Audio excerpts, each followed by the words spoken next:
Hi, everyone. This is part of a series for the Missouri Department of Education, sponsored by the Council for Exceptional Children, around high leverage practices. And specifically, I'm going to talk today about high leverage practice number 19, use assistive and instructional technology.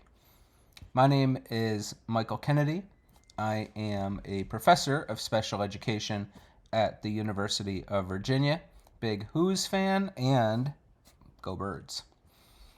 It's a pleasure to be with you today. I look forward to hearing with you. My info's there. Please reach out as needed. So when it comes to technology, we have a very interesting relationship with technology right now in the field of education and just society, because technology does so much. It really is everywhere in our work, and we use it constantly for big and little things for all of our students uh, in ways we don't even consider technology anymore because of how prevalent it is. It's really interesting how technology went from being sort of a niche field within special education, and now I don't know of any. It would be weird if you didn't use technology. So, all that to say, this is a very important session on special education technology.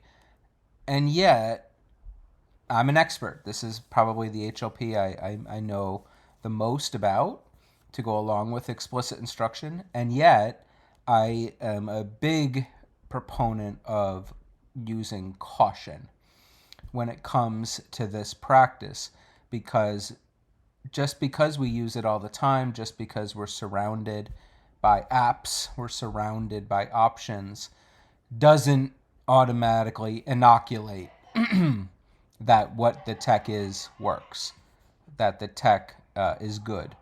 And I'll talk about that throughout this session. So if you've been in the field for even a few minutes, you know that every IEP requires a statement about the use of assistive and instructional technology. And assistive technology is so many different things. We could consider augmentative and alternative communication devices to be assistive tech, speech to text, hearing aids, writing aids, just presentation materials that we use every day, just built in accessibility. All of it is considered assistive tech. And so, if we're required, and we are, to have this in our IEP, does the student need this? We have to think about what is the student's goals, what are the specially designed practices and instruction they receive, what existing accommodations do they have, and do some of those accommodations include the use of technology?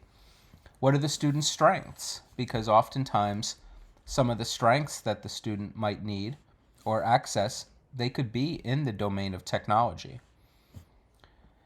But we also want to consider that the technology can be an aid, because a lot of the needs, the specific and unique needs of the student, may not align all the way well with the specific curriculum demands and how those demands interact with students. So this is where tech comes in. I'll say this throughout.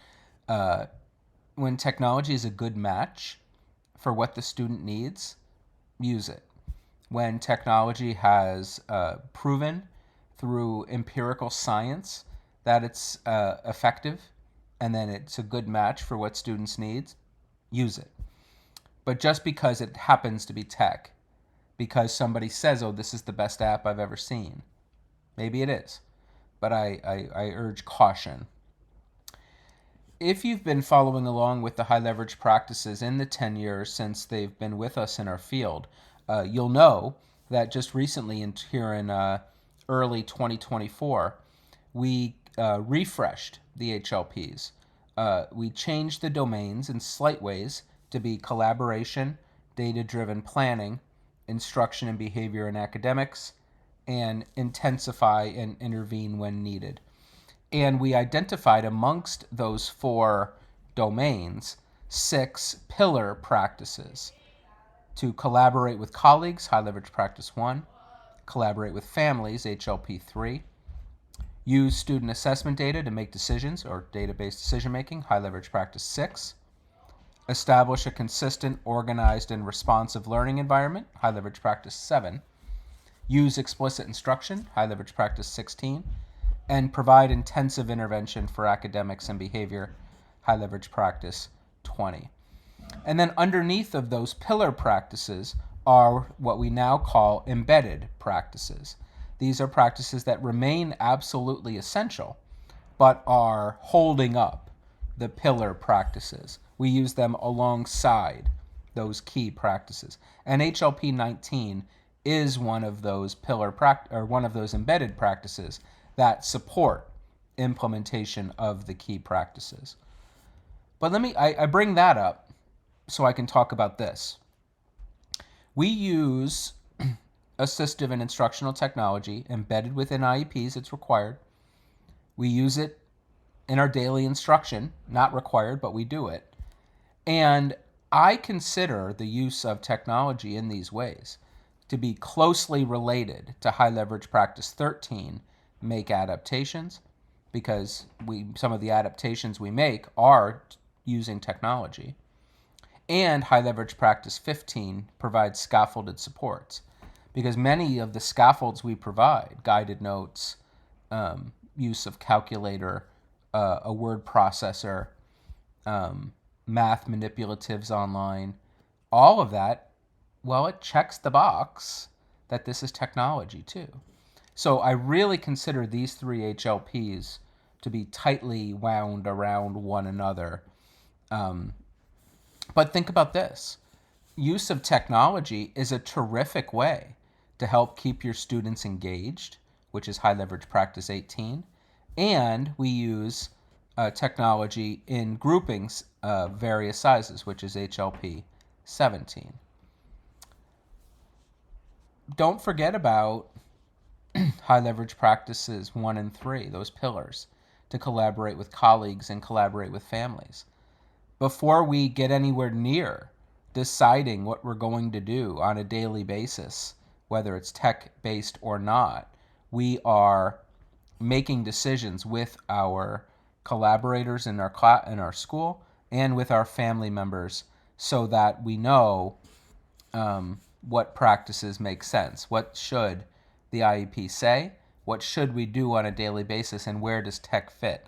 So we're using a lot of high leverage practices before we even start to think about technology's use. And that's what I'm saying here. So we collaborate with our colleagues. This is where we identify what do the kids need, who's doing what in general ed, in special ed, in the specials, across the grade levels. What data do we have access to that we're going to understand the present level of performance and understand where the student is headed for specific needs and development? We use that information to write the long and short-term learning goals for students. And then we come to say, oh, to meet that goal, we need additional supports. We need scaffolds. We need adaptations, and technology is often utilized in that space. So we usually think about, at that IEP meeting, when we're required to list the AT, do they need communication supports? Do they need mobility supports or visual supports? And usually we would say yes to that when it's a student with a hearing impairment, when it's a student with a speech impairment, a student with a physical impairment. But we often say no for our students with learning disabilities, with ADHD, and with some other disabilities because, well, they don't need this, right? But I want to push us to think more about how assistive technology can be leveraged for our students without extensive support needs. I think this is the kind of thing we could include for anybody. Certainly, augmentative and alternative communication devices make a ton of sense for students with communication needs and with extensive support needs. But as I said, we want to propose that we do assistive technology considerations for all students.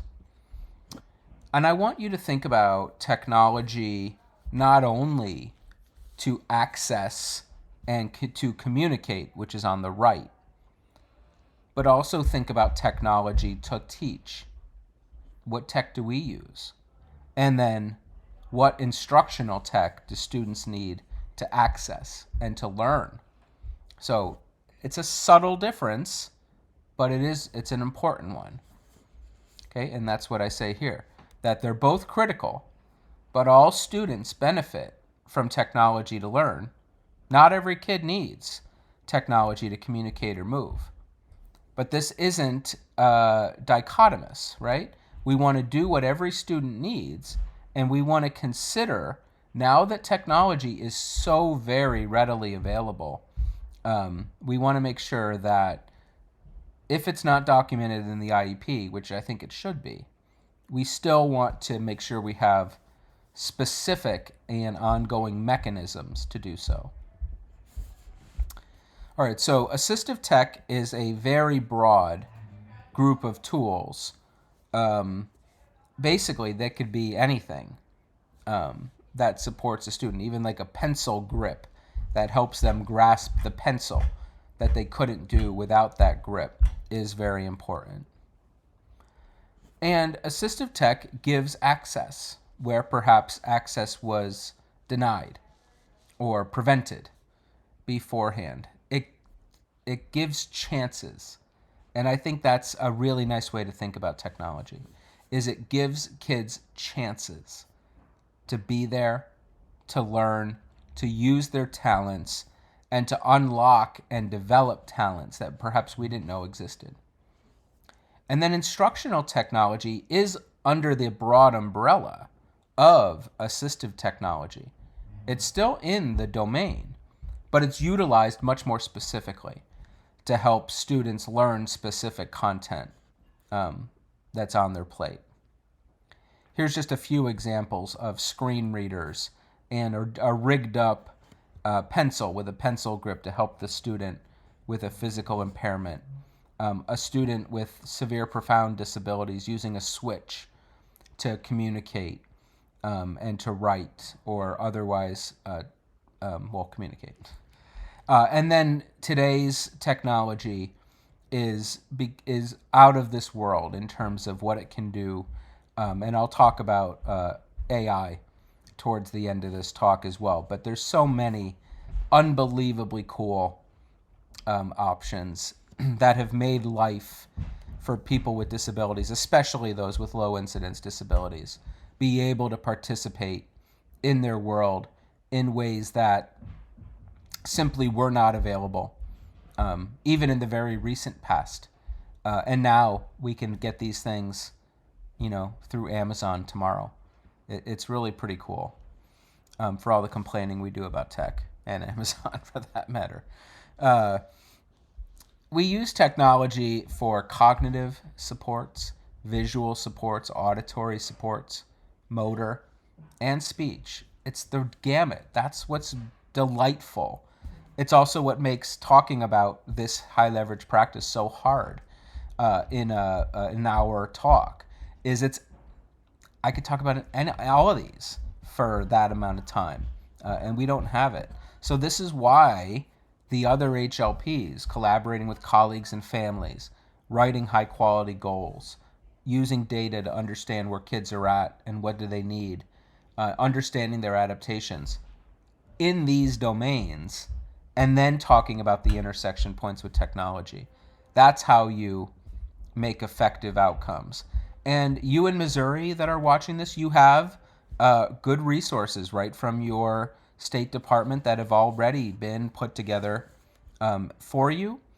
And at the national level, the OSEP, Office of Special Ed Programs, within the Department of Ed, they make substantial investments in technology. One is the Accessible Education Materials Center, which is housed at CAST, but they do other things too. Like they have an annual, it's called Stepping Up Technology Implementation, and numerous evidence-based technologies have been created through them. But let me talk about the AEM Center for a minute. So they are great at helping us in education think about how to make our instructional materials more accessible. And they use these POUR principles to make things more perceivable, operable, understandable, and robust. And let me talk about each. So to make content perceivable, you have to add text descriptions of images, include closed captions and transcripts, provide sufficient color contrast, don't merely use color, and make sure your text is readable and legible. To add text descriptions to images, you can do that within PowerPoint. You can do that within Microsoft Word. And if you know your audience is going to include individuals who need these alt text descriptions, it's really not that hard to do this. It's really pretty straightforward. In fact, Microsoft Word and PowerPoint have actually gotten pretty good at generating these alt texts for you. You just have to shape them up a little bit. And I imagine in the near future, they'll come out pretty good without you having to do anything else. There's a huge population that benefit from having transcripts and from closed captioning on videos that you're providing to students. I imagine someday somebody, some poor soul, will transcribe this and put on the closed captions. And again, this is the kind of thing that these days AI is already really good at. And in the near future will be just about perfect at. And then I can stop apologizing to poor people who have to try to translate my particular brand of nonsense. You want to make sure that on the screen, for people with low vision, you've got a good contrast between the text and the colors so that they don't have to strain and be able to see. And don't merely use color because some people can't see certain colors. So you want to be really careful. Again, the AEM Center makes sure it has all of this laid out, and you can go to that center, and they've got little modules that can take you through each of these. To make your content operable, clear structure with headings, descriptive links, check for keyboard accessibility, provide sufficient time, and avoid content that flashes. Okay, so within your documents, you can build a table of contents with headings. Again, this is a feature that's right within Microsoft Word and other word processing programs that you might be using. So you can create this for students to help them keep track and know where they are within a document. Make sure that links within your document that are hyperlinked are accessible and that they tell the reader what these links are and what they mean. Try to make sure that the keyboard can be used in accessible ways, simply to make sure that as using tab and other spacebar, other buttons, it functions properly so that they can go through the different segments of the page really easily. Remember, different people take different amounts of time when they're going through information. And so allowing that time for students to make sense of it can happen. And it's very a good idea not to put flashing content because it can not only distract, but for those with epilepsy, or other light sensitivities, you could inadvertently trigger some kind of adverse reaction or a seizure, and obviously you don't want that. To make your content understandable, you want to provide clear directions, aim for consistency, use plain language, and then identify the language. So within your directions, you want to make sure that everything is super clear. You have your elements step by step. For consistency, you want to make sure that your document, your presentation, your instructional materials are consistent rather than jumping all over the place in terms of length and presentation style. Use clear language. This is a principle of explicit instruction, and it certainly makes sense within the use of technology as well, to help your students know what you're talking about. And then, is this literally English? Identify the language so students know, and they can change it if they are from a different language. And then finally, robust. Provide metadata, perform accessibility checks, test with actual humans. Okay, so metadata is information about other data. So the title, for example, it's just basically going to make your presentation or your info easier to categorize, easier to find, so people can find on their computer, this is the document, this is the presentation that I'm looking for. Accessibility checks are built into Word, PowerPoint, and other services that you might be using, other programs that you might be using, so you can check to see how accessible it is. And then just take time to talk to people, students, whoever it is that's your audience, to make sure that what you have created is accessible enough for them to use and learn from.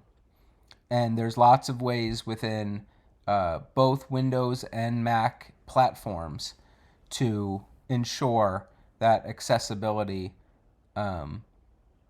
products and services are available. Think about a planning approach for technology.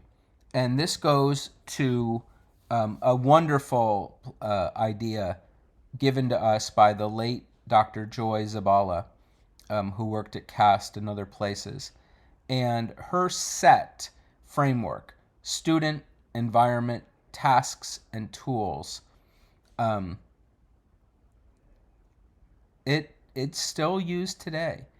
She developed this a good number of years ago, maybe 20 years ago, and it still makes sense for those of us in the field of special education to say, as we're planning and getting ready to deliver high quality instruction, who is the student?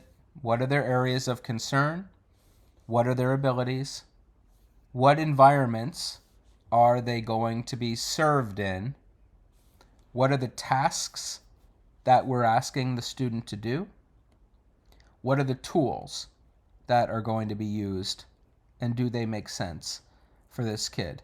It's such a deceptively simple framework, and it's the kind of thing that we ought to be doing every day, thinking about the unique needs of students. And if we are doing high leverage practices, we're collaborating with colleagues and families, making data-based decisions, making systematic plans based on goals. We're providing evidence-based and specially designed instruction. Well, technology can be a big part of that. And the SET framework is an actionable framework for laying out each one of those components from the HLPs that could then be categorized and implemented to help support student outcomes. On the Joy's Old Weebly site, assistedtechnology.weebly.com, and then /set-framework.html. We have, Dr. Zabala Joy, put together so many nice resources for us that we can still download all for free, and make use of. So as you are thinking about, okay, I get it, I want to be more inclusive, I want to be using the POUR principles, I want to merge evidence-based practices with technology based on students' needs. These resources can help you to work with your team, your IEP team, and your immediate team to think through how can we make plans based on the student's unique needs. And each of these has such nice prompts and guides that really can get you there. This is a gift, a lasting legacy to a wonderful woman who contributed so much to our field.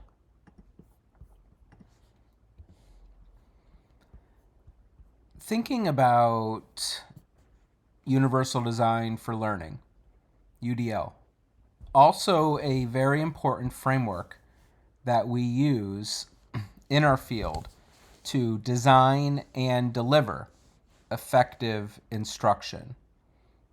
So Kavita Rao came up with this. So begin the lesson planning process by unwrapping academic standards to be addressed. There's a good place to start. Step 1, develop clear goal statements in relation to skills and concepts of the standard. Step 2, develop assessments in relation to the goals, and then use the UDL guidelines to develop various formative and summative assessments. Steps 3 and 4, develop flexible methods and materials using the UDL principles. Teach standards-based lessons with UDL principles in consideration. Reflect on what worked and where things could improve. It's so simple, but it's not. So as we think about ways that we've got kids who struggle with reading, for example, what are the ways that we can use UDL principles and other assistive technologies to help support these students? Text-to-speech is a great way to do it. We have simplify features, so extraneous information can be taken away. We can use accessibility settings, and every platform has them. And many Safari and Chrome and many other browsers have specific extensions that students can build into their laptops, their Chromebooks, that help them utilize UDL principles, utilize assistive technology principles, so that they can access information. The same thing is true for kids with writing disabilities that have trouble both with the mechanics of writing, but also the actual process. And so there's lots and lots of technology-based options for this. Low tech, like pencil grips and slant boards. But then we get fancy with screen readers and speech-to-text, word prediction software, graphic organizers. And then, how about, this is a good chance to mention ChatGPT and artificial intelligence. And we'll get into an ethical dilemma really quickly, and an important one is we're trying to teach kids how to write. So should we be letting them use artificial intelligence to do it? It's the same argument in a way that we had with calculators when calculators first came out and became available to everybody, right? We said, oh, if we let them have calculators, they'll never learn how to do it themselves. But I don't think that's really the case. That hasn't really materialized, that fear. And if we allow students to utilize artificial generative technologies like AI, ChatGPT is a specific type, it's just another way to take down barriers for students to help them succeed. And that's what we're here for, right? Is to help kids succeed. And if I can give them a piece of tech that helps them do that, is that bad? Could it be bad? I am sympathetic to those of you saying right now, yeah, that's bad. They need to be able to do it themselves. I'm sympathetic. But we have a group of kids that they're not going to get there. And, you know, out in the real world where we are, if you have a piece of tech that's going to make your life and job easier, are you not going to use it in your future job because, it's not fair? Or no, of course you're going to. Your boss is going to demand that you use it. In fact, a lot of different jobs are going to get eliminated. And we could have a different discussion and argument about that. But, we need to be strategic in teaching kids how to embrace and use technologies that the world has. And these are not going away. And these things are getting better. They're better today than they were 6 months ago. It's April 14th, 2024, and I saw tech this weekend within the AI realm that didn't exist, 6 months ago. Like, it was a pipe dream to say I could type I need slides for photosynthesis, and I could click enter, and that high quality evidence based slides would be generated automatically. But today it's possible. So there's so many options. It's frightening. And I'm not just talking about Skynet, which surely will come to kill us. We use technology in mathematics for a range of things. So within math, there is writing, of course. There's reading, number recognition, visual spatial skills. Numbers are abstract. And we want to remove these barriers for kids so that they can get to the actual mathematics, so they can get to the success. And we talked in our scaffolded supports HLP video, one of these, which I've already recorded. So if you're watching them out of order, you can look forward to watching that one. But we are using scaffolded supports all the time in mathematics, whether it's calculators or counting blocks, or what have you, number lines, visual aids. And all of these can be technology based. I know my middle school girl is using Desmos and will continue to use it as she gets into high school. That's not cheating, it's just doing the hard part of the mathematics, but she still has to know the concepts. She still has to be able to understand how you do this and how it makes sense, even if the calculator makes the whole thing come together. There's games out there. Look up Numbershire. If you haven't learned about Numbershire, it's an evidence-based technology mathematics program developed out of the University of Oregon. Wonderful, wonderful program with lots and lots of very high-quality data. Perhaps the most and best researched mathematics-based tech program there is. And I'm not exaggerating on that. We use, with our students who need it, augmentative and alternative communication devices, tools they can use by themselves and with supports. PEX is a good example of this. This doesn't have to be fancy. It can just be Velcro with laminated pictures. Remember the olden days? These days, things seem to be more and more so on the computer, but this is assistive tech, whether it's just the cutouts and Velcro, or if it's on the computer.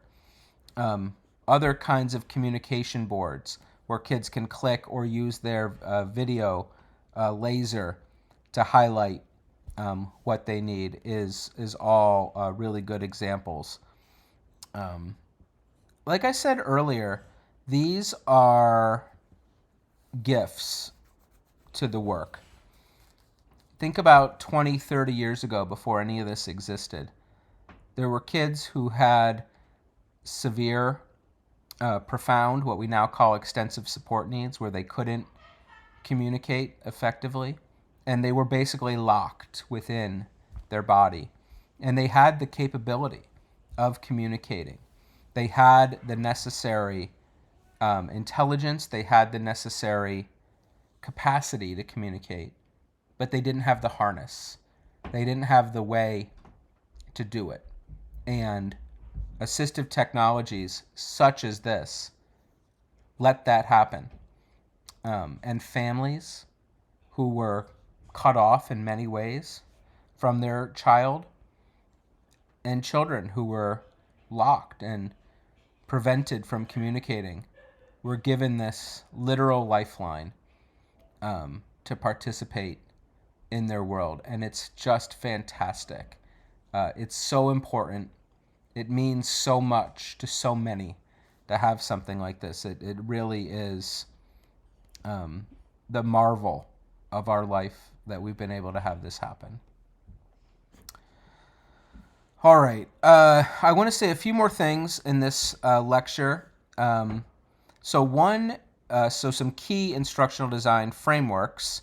So we know about SET we know about the students' needs, the environment they're in, the tasks they're being asked to do, and the tools that they need. But then what? How do we marry the specific and unique needs of the IEP with the technology choices? Everything we do is about getting around or through barriers for these kids. We know that the frustration for students comes from many sources. Reading is a big one of them that we expect, especially as kids get older, that they're going to learn from reading. But if they struggle with reading, that's going to be a problem, right? So, because of the length of books, the complexity of text, the amount of reading that needs done, we know kids struggle in math, with computation, with numeracy, especially as things get advanced. And then the intersection of math and reading makes things complicated, especially with complex formulas as kids get older. As kids get into science in middle and high school, there's nothing but math there that kids struggle with. Just think back to your own middle and high school chemistry and biology classes, and all of the different technologies and terminologies that we had to learn about. Like, what is this? Why did we learn this? Did we learn it is another question. And why do we force kids even to this day? And we end up with a gobbledygook, right, in students' brains. And so we need really high quality instruction and tools, scaffolds to support students. And technology is a great lifeline for this. How do we use brain-based learning technologies to write good lesson plans? I think about Baddeley's model of the central executive all the time. So as I'm talking, even right now, your central executive, okay, that's like the quarterback or the computer of your brain, you can use your visuospatial sketchpad, things you see, the phonological loop, things you hear, for about 3 seconds at a time. You're listening, you're remembering it, you're writing it down. But if you don't take any specific cognitive action, it erases, and it won't get to long-term memory. Think about last time you went to a party, or you met someone new. They told you their name, but you didn't say, in your head, I know somebody named Michael. Yeah, I know lots of Michaels. That's going to be easy to remember. But if they have an unusual name, this happened to me earlier today. I went to my cousin's, she's defending her dissertation tomorrow. and I went to a gathering, and I met her roommate, and her roommate had an unusual name that I've never heard before, and I didn't rehearse it. I didn't say it. Like, oh, nice to meet you, whatever your name is. I have absolutely no idea what this person's name is. And it's because of this. When you see or hear things and you don't take explicit cognitive action, it's gone. And that's what happens so often with kids and things that we're teaching in school, is that if we don't take cognitive action and teach kids how to take cognitive action, they're not going to learn. And this is why I can't just talk. Like, if you notice throughout all of these slides and all of these recordings, there's always visual aids. There's always examples that you can draw from. I'm trying to activate your active working memory capacity and prompting you to do something like take notes, complete a graphic organizer, answer questions. This is how you get kids to do more than just hear it and see it, because goodbye. It's going to be like in one ear, out the other. Okay? So you have to find ways to make content interesting and find ways to connect to content that the teacher, and in this case, the students, already know. When I think about technology in its role in this, I've learned so much from Richard Mayer and his cognitive theory of multimedia learning and his instructional design principles. His instructional design principles are organized to support extraneous load, intrinsic load, and germane load. I'll talk about each. So these 4 principles help manage someone's extraneous load. The coherence principle. Don't use 10 words if 7 will do. Only include images, text, and content core to the learning goal. Extraneous load is all about extra stuff that drains your cognitive capacity down to 0, where you can't learn. If I give too much information, that's how overload happens. And when somebody's cognitively overloaded, they don't learn.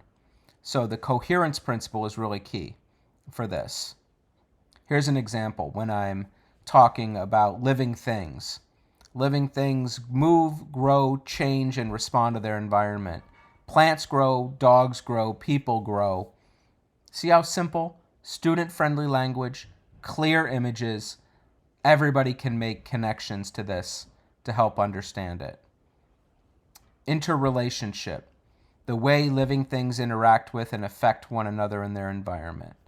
You can talk about how the anemone and the fish live and connect with one another in that way.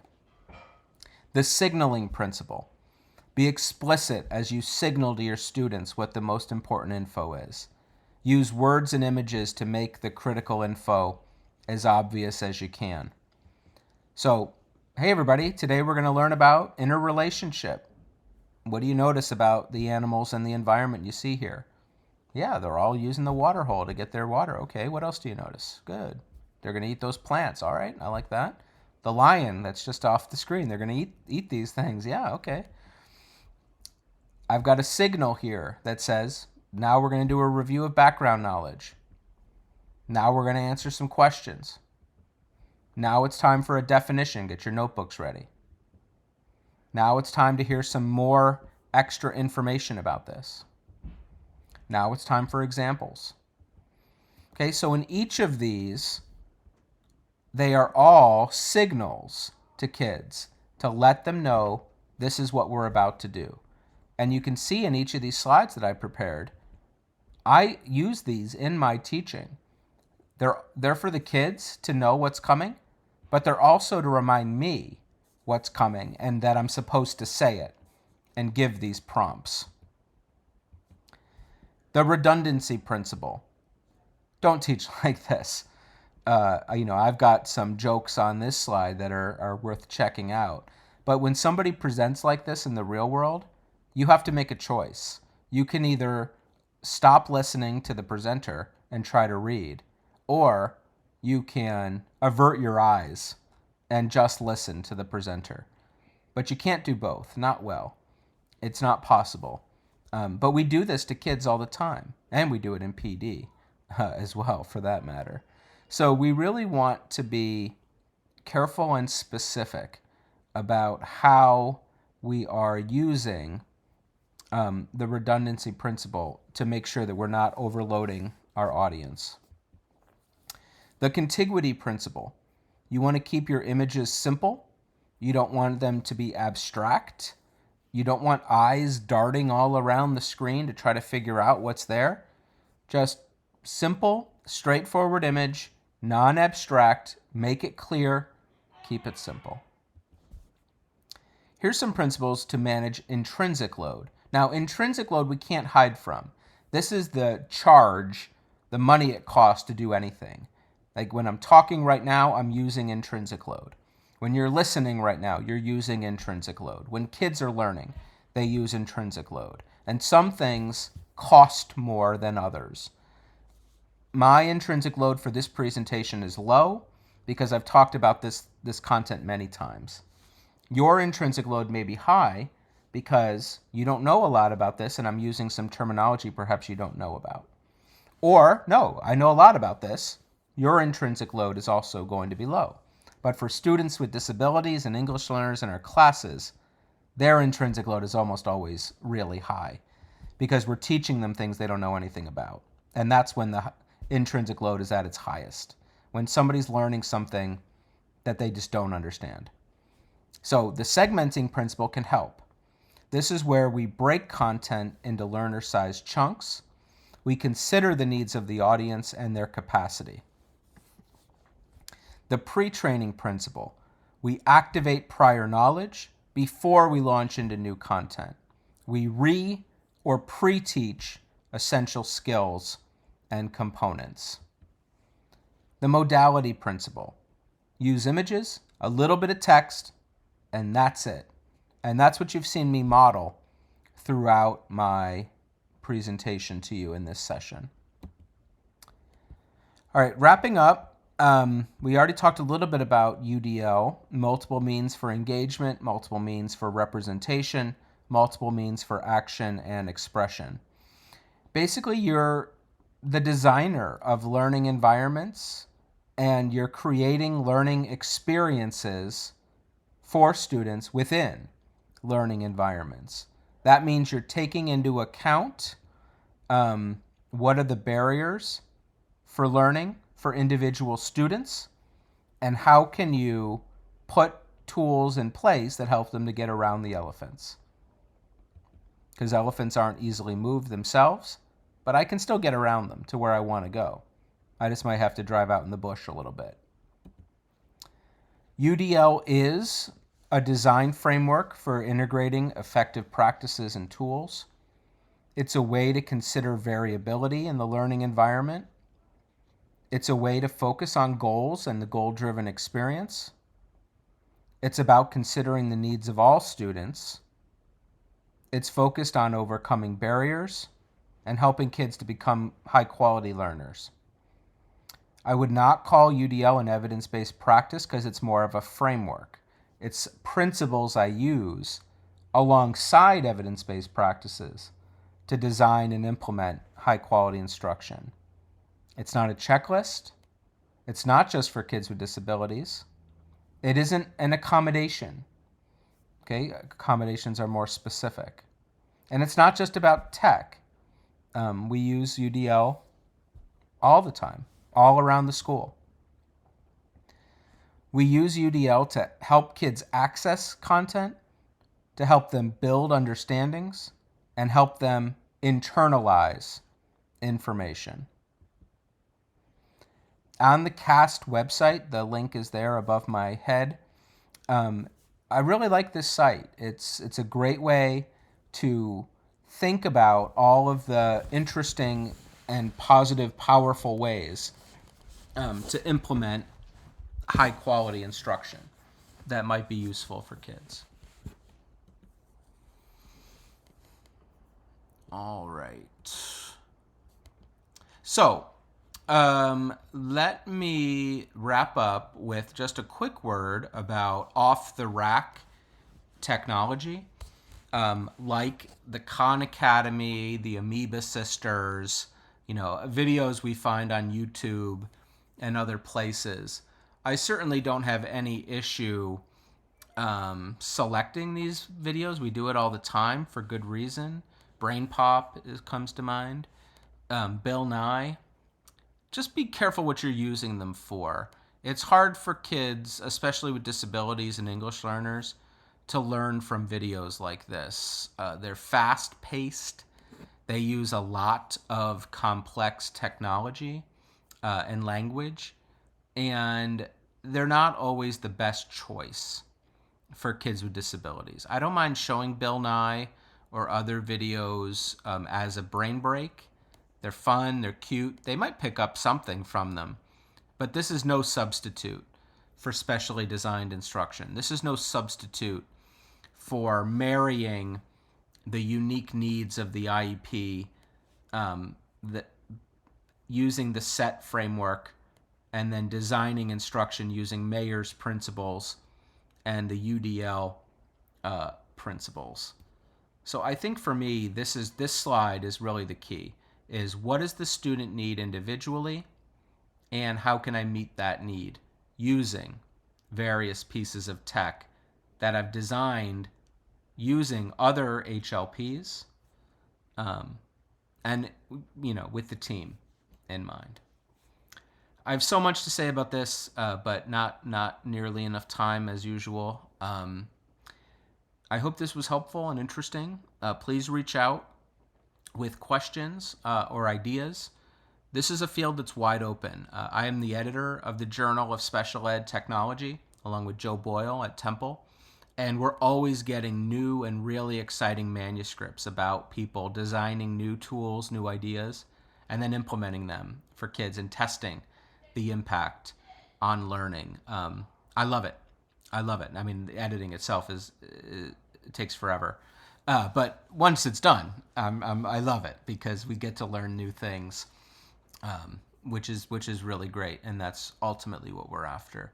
So I encourage you to write for JSET, read it, read articles, see what we publish, and then send us something. I'd love to see it and consider it for publication. So thanks again, and I'll see you in the next video in this series.